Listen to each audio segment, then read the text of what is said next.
आपके लिए लेकर आया हूँ एक 90 डेज का English language learning series. So welcome back again to the third video. इस सीरीज़ का ये तीसरा वीडियो है। 2 वीडियोस मैं पहले भी अपलोड कर चुका हूँ। आई होप आप में से कुछ लोगों ने देखे भी होंगे और कुछ लोग शायद नहीं देख पाए हों, तो अभी देख सकते हैं उनको। तीसरा वीडियो है फ्रेंड्स। सो मैंने शुरुआत से ही कहा है अपने हर एक वीडियो में कि मैं एक ऐसा ट्रेनिंग प्रोग्राम लेकर आया हूँ जिसमें लोगों के जो मिथ्स हैं, जो मिसकॉन्सेप्शंस हैं अंग्रेजी भाषा को लेकर के सब अंग्रेजी भाषा सीखने के लिए पहले टेंसेस को सीखना पड़ेगा या पहले ग्रामर को जानना पड़ेगा। नहीं दोस्तों, ऐसा कुछ भी नहीं है। मैं आपको एक ऐसे रास्ते से, एक उस तरीके से इंग्लिश लैंग्वेज को बोलना सिखा रहा हूँ जिसमें आपको किसी भी ग्रामर की बुक को पढ़ने की आवश्यकता नहीं है, किसी टेंसेस को जानने की कोई आवश्यकता नहीं है। और ये जो कुछ भी आप सीखेंगे, यानी कि मैं और आप जो इस ट्रेनिंग प्रोग्राम में जो कुछ भी हम सीख रहे हैं वो ग्रामेटिकली बिल्कुल सही होगा। ये पिछले मेरे 15 से 16 साल का अनुभव है। आप इसको अपने घर बैठ करके आराम से सीखिए। चलिए शुरू करते हैं। देखिए, मैंने अपने फर्स्ट वीडियो में भी बताया था कि अंग्रेजी भाषा में सिर्फ 2 तरह के शब्द होते हैं। एक वे शब्द हैं जो किसी काम के करने या होने को बताते हैं, किसी काम के करने या होने को बताते हैं। जैसे कि मान लीजिए लिसन है, लिसन किसी सुनने की बात करता है, स्पीक बोलने की बात करता है। मैं किसी से कहता हूँ ड्राइव, तो वो गाड़ी चलाने की बात करता है, या राइड कहता हूँ तो 2 व्हीलर्स की बात करता है। और दूसरे शब्द वो हैं जो किसी चीज़ की पहचान बताते हैं, यानी कि आइडेंटिटीज़ बताते हैं, जिन्हें मैंने कहा नॉन एक्शन। पहले वाले शब्दों को मैंने कहा था ये एक्शन वर्ड्स हैं, क्योंकि किसी काम के करने की बात कर रहे हैं, क्योंकि ये किसी काम के करने या होने की बात कर रहे हैं, इसीलिए इनका नाम पड़ा एक्शन वर्ड्स।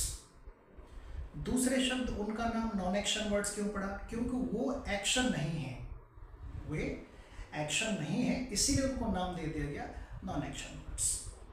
अब फिलहाल अपन ने जो शुरुआत करी है हम लोगों ने, वो एक्शन वर्ड्स के साथ शुरुआत करी है। एक्शन वर्ड्स क्या है? एक्शन क्या है?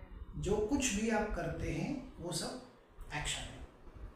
जो कुछ भी आप करते हैं सब एक्शंस हैं। अगर आप चाय पीते हैं तो वो भी एक एक्शन है, आप लंच करते हैं वो एक एक्शन है, ऑफिस जाते हैं वो एक एक्शन है। अब अगर कोई भी एक्शन, यहाँ से सुनिएगा, अगर कोई भी एक्शन आपको चलता हुआ दिखे, सर चलता हुआ दिखने का सेंस क्या है? यानी कि अगर वो एक्शन किसी व्यक्ति की लाइफ में हो रहा है या चल रहा है, यानी कि उस एक्शन को कोई व्यक्ति कर रहा है। जैसे अभी आप अपने सराउंडिंग्स में देखें, जहाँ भी आप इस वीडियो को देख रहे हैं, तो आपके सराउंडिंग्स में भी आपको कुछ एक्शंस चलते हुए दिखाई पड़ रहे होंगे। आप उन्हें महसूस कर सकते हैं, देख सकते हैं। कुछ एक्शंस आप भी कर रहे होंगे। जैसे आप इस वीडियो को देख रहे हैं तो ये भी एक एक्शन है। मैं इस वीडियो को इस समय बना रहा हूँ, ये भी एक एक्शन है। हो सकता है आपके पड़ोस में आपके पिताजी अखबार पढ़ रहे हों, उनकी लाइफ में अखबार पढ़ने का काम चल रहा हो सकता है भाई टीवी देख रहा हो सकता है छोटा भाई मस्ती कर रहा हो। तो ये सब एक्शंस किसी न किसी व्यक्ति की लाइफ में चल रहे हैं। यानी कि सेंस क्या है? सेंस ये है कि अगर कोई एक्शन में चलता हुआ देखूं किसी की लाइफ में, तो उसको बताना कैसे है इंग्लिश में? अपनी लाइफ में देखो, किसी और की लाइफ में देखो, या किसी तीसरे व्यक्ति की लाइफ में देखो, क्योंकि हर पल कोई ना कोई एक्शन चल रहा होता है। ऐसा कभी नहीं होगा कि कोई एक्शन नहीं चल रहा। एटलीस्ट व्यक्ति कुछ नहीं करेगा तो सांस तो लेगा, ये भी एक एक्शन है। व्यक्ति कुछ नहीं करेगा तो सो तो जाएगा, ये भी एक एक्शन है, सोना। कुछ नहीं करेगा बैठ तो जाएगा, ये भी एक एक्शन है। यानी कि सेंस क्या है? अगर कोई एक्शन आप चलता हुआ देखें तो उसको बताने के लिए क्या करें? सिंपल सा ट्रिक है, कुछ भी नहीं करना, उस एक्शन में आईएनजी लगा दें। उस एक्शन में दोस्तों क्या लगाना है आपको? आईएनजी लगा देना है। जैसे अगर किसी व्यक्ति को आपने बैठा हुआ देखा कि वो कुछ नहीं कर रहा, लेकिन फिर भी उसकी लाइफ में एक एक्शन अपने आप चल रहा है, वो है बैठने वाला, और वो व्यक्ति चाह रहा है इसीलिए वो चल रहा है। वो व्यक्ति चाहे तो खड़ा भी हो सकता है। तो इसलिए मैं क्या करूँगा? सिट में आईएनजी लगा करके देखूंगा, सिटिंग। अगर मैं किसी व्यक्ति को जाते हुए देखता हूँ, तो जाते हुए जब मैं देखूंगा तो जाना होता है गो, और गो में आईएनजी लगा करके देखूंगा गोइंग। अगर कोई व्यक्ति मुझे आता हुआ दिख रहा है तो मैं आने को बोलता हूँ कम, और कम में आईएनजी लगा करके देखूंगा कमिंग। ये अभी मैंने सिर्फ उसको देखना स्टार्ट किया इंग्लिश में, कि इंग्लिश में चीज़ों को फील कैसे किया जाए, महसूस कैसे किया जाए। तो आप अपने सराउंडिंग्स में जो भी एक्शन चलता हुआ देखें, किसी व्यक्ति को करता हुआ देखें, तो उसमें आईएनजी लगा करके उसको महसूस करें कि यार ये व्यक्ति क्या कर रहा है। और अगर इसकी जगह मैं होता तो मैं कैसे बोलता, इसके लिए कैसे बोलता। अब जो व्यक्ति आपको बैठा देखा तो सिट में लगा के आपने बोला सिटिंग। अब उसके साथ उस व्यक्ति के हिसाब से जेंडर जोड़ दीजिए। अगर वो व्यक्ति मेल है तो ही, फीमेल है तो शी। साथ में इज एम आर, यानी कि ही और शी के साथ इज आता है, आई के साथ एम आता है और यू के साथ आर आता है। ये हमने बचपन से सीखी हुई चीज़ें हैं। अब अगर एक्शन उसकी लाइफ में चल रहा है, यानी कि हम कह रहे हैं कि साहब वो बैठा है, यानी कि सिटिंग साथ में जोड़ दूंगा ही इज। अब मेरा पूरा सेंटेंस रेडी हो चुका है, ही इज सिटिंग, सब वो बैठा हुआ है। अगर इसी बात को वो व्यक्ति कहता, कौन, जो बैठा हुआ है, अगर वो व्यक्ति अपने मुंह से कहता तो वो कहता आई एम सिटिंग, यानी कि वो अपने लिए आई लगाता और कहता सर आई एम सिटिंग। जैसे अगर आपने किसी एक स्टूडेंट को या एक बच्चे को पीठ पर बैग टांग करके जाते हुए जब देखा, तो जब जाते हुए देखा तो आपके दिमाग में, आपके जहन में, आपके मन में एक विचार आया कि यार गोइंग, लेकिन ये तो अधूरा है। अब उसमें साथ में जोड़ दें सर ही इज गोइंग, मेरा सेंटेंस कंप्लीट हो गया। मैं आराम से बोल सकता हूँ सर ही इज गोइंग या शी इज गोइंग। अब करना क्या है, जब भी किसी को कुछ करते हुए देखें तो आप उसे आज से बोलना स्टार्ट करें। ये है असली प्रैक्टिस आपकी। पिछले 5 मिनट में जो था वो एक कॉन्सेप्ट था, और अभी जो है वो असल में प्रैक्टिस है आपकी कि सर सीखना कैसे इंग्लिश को। कॉपी पर सेंटेंसेस नहीं बनाने के राम जा रहा है कि मोहन जा रहा है, नहीं। जिसको काम करते हुए देखो आईएनजी लगा के बोल दो। अगर आप खुद भी घर में काम कर रहे हैं तो उसको आईएनजी लगाकर बोलें, मन ही मन बोलें। कोई नहीं है तो अपने आप से बोलें, कोई है तो उसको बोलकर बता दें। जैसे जब आप मान लो लंच कर रहे हैं तो लंच करना होता है टेक लंच, तो जब तक आप लंच करें मन ही मन उसको दोहराएं कि sir I am taking lunch, I am taking lunch. अगर कोई पूछ भी ले कि भाई क्या कर रहा है, sir I am taking lunch. कई बार ऐसा होता है ना, ऑल ऑफ सडन किसी को कॉल आ गया, भाई क्या कर रहा है, तुरंत से जवाब दे दिया sir I am taking lunch, sir मैं लंच कर रहा हूँ। उधर देखा फादर क्या कर रहे हैं, किसी ने पूछा पापा क्या कर रहे हैं, कि सर पापा क्या कर रहे हैं, पापा के सामने तो टीवी रखा हुआ है। इसका मतलब पापा क्या कर रहे हैं, ही इज वॉचिंग टीवी, यानी कि टीवी रखा हुआ है, यानी कि वो टीवी देख रहे हैं, ही इज वॉचिंग टीवी। अगर हो सकता है उनके सामने न्यूज़पेपर रखा हो, न्यूज़पेपर में उनका फोकस हो, तो मैं कहूँगा he is reading newspaper, he is reading newspaper. यानी कि सेंस क्या है कि कोई भी एक्शन अगर चलता हुआ दिखे तो उसमें क्या लगा देना है, आईएनजी। यानी कि अगर कोई भी एक्शन है वो चल रहा है तो उसमें आईएनजी लगा करके बोलने की प्रैक्टिस करनी है। अच्छा, ऐसा करने से क्या होगा फ्रेंड्स, ऐसा करने से ये होगा कि अगले 24 घंटे, नेक्स्ट 24 आवर्स में कम से कम आप या कोई भी व्यक्ति कम से कम 50 से 100 काम तो करता ही करता है। जब 50 से 100 काम करेगा तो आपको 50 से 100 टाइम्स इंग्लिश के विचारों को अपने मन में लाने का और अपनी ज़बान से बोलने का एक मौका मिलेगा। नो डाउट बहुत सरल है, बट जो चीज़ मुझे नहीं आती वो मुझे सीखनी है, मेरे लिए वो कठिन है, चाहे वो बहुत सिंपल सा सेंटेंस ही क्यों ना सही।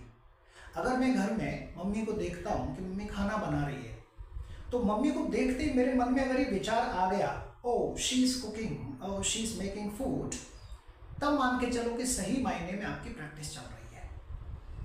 अगर किसी व्यक्ति को सुबह बैग टांग के और 9:30 बजे 10 बजे आप निकलते हुए देखते हैं, एकदम नहा करके रेडी होकर के बंदा जा रहा है, इट मीन्स मेरे दिमाग में क्लियर सा विचार आता है, और वो विचार हिंदी में ना आके आज इंग्लिश में आना चाहिए। He is going to office, he is going to office. मान लो उसकी जगह अगर आप होते, बाइक स्टार्ट करके निकलते, तो ये विचार आपके मन में आना चाहिए। और अगर आप जाते भी हैं तो घर बोल करके जाएं, I am going to office. Hindi में ना बोले कि मैं ऑफिस जा रहा हूँ, क्योंकि क्या होगा कि हम जिस भाषा की ज़्यादा प्रैक्टिस करते हैं वही भाषा हमारी ज़बान पर आती चली जाती है और उसी भाषा में हम लोग फ्लुएंट होते चले जाते हैं। सो माय डियर फ्रेंड्स, मेरा ये रिक्वेस्ट है आप लोगों से कि आप ING लगा करके नेक्स्ट 24 आवर्स ये प्रैक्टिस करें। अगर किसी को सोते हुए देखें तो तुरंत बोलें ओह ही इज स्लीपिंग। किसी को डांस करते हुए देखें, कोई दिख रहा है, ओह ही इज डांसिंग। अगर कोई व्यक्ति किसी का इंतजार कर रहा है, वेट कर रहा है, ओह ही इज वेटिंग, यानी कि सेंस क्या है, अगर एक्शन चल रहा है तो उसमें ING लगा करके देखें और बोलें। ING लगा करके बोलें उसको, ही is going, I am going. जब आप खाना खा रहे हो तो बोले I am taking food, I am taking lunch, I am taking dinner, I am taking tea.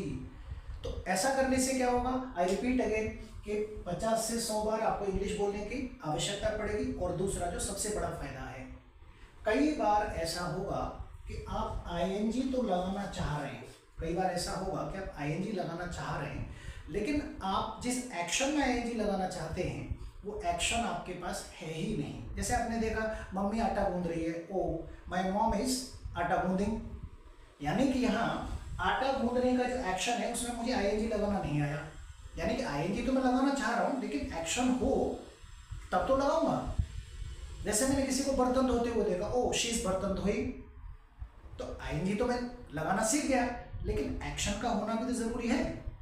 तो इस ट्रिक से क्या होगा कि नेक्स्ट 24 आवर्स में आपको अपनी वीकनेसेस, अपनी कमजोरियों का पता चलेगा कि मुझे कौन कौन से एक्शंस नहीं आते। उन एक्शंस को मैं कमेंट बॉक्स में जाके पूछ सकता हूं सर से कि सर इस एक्शन को बताइए, या फिर मैं गूगल भी कर सकता हूं। आजकल तो स्मार्टफोन का टाइम है, आप गूगल कर सकते हैं। तो ऐसा करने से क्या होगा, सेल्फ इवेल्युएशन होगा, सेल्फ एग्जामिनेशन होगा, खुद की कमजोरियों को पता चलेगा और धीरे धीरे हमें बोलना आ जाएगा। नेक्स्ट डे जब आप उसी एक्शन को बोलेंगे तो आपको दिक्कत नहीं होगी, क्योंकि आप ऑलरेडी उसको गूगल कर चुके होते हैं एक बार। जैसे फिलहाल मैं बता देता हूँ, आटा गूंदना होता है knead the dough, KNEAD, knead the dough. अब यहाँ ING किस में लगाऊंगा, नीड में, यानी कि क्या बोलूंगा, she is kneading the dough. अगर मान लो आटा आप लगा रहे होते तो आप कहते I am needing the dough, यानी कि सेंस क्या है, अगर एक्शन चलता हुआ दिखे तो ING लगा करके बोलने की प्रैक्टिस करें। दोस्त, बोलना अपने आप से आएगा। कॉपी पर 10 सेंटेंस नहीं लिखने, वो किसी काम नहीं आएंगे, क्योंकि कॉपी पर लिखी हुई चीज़ें सिर्फ आपका नॉलेज इंप्रूव करती हैं, और नॉलेज से सिर्फ हमारा ज्ञान बढ़ता है, स्किल्स नहीं आती। बोलना एक स्किल है, बोलना एक स्किल है, एक कला है, एक हुनर है, ये करने से ही आएगा। So please do it. यहाँ से आगे नेक्स्ट वीडियो में बताऊंगा कि यहाँ से आगे क्या करना है। अगर अभी तक आपने चैनल को सब्सक्राइब नहीं किया है तो सब्सक्राइब ज़रूर करें, लाइक करें, अच्छा लगे तो कमेंट्स करें और अपने फ्रेंड्स के साथ शेयर करें। Thank you so much for watching guys, thank you.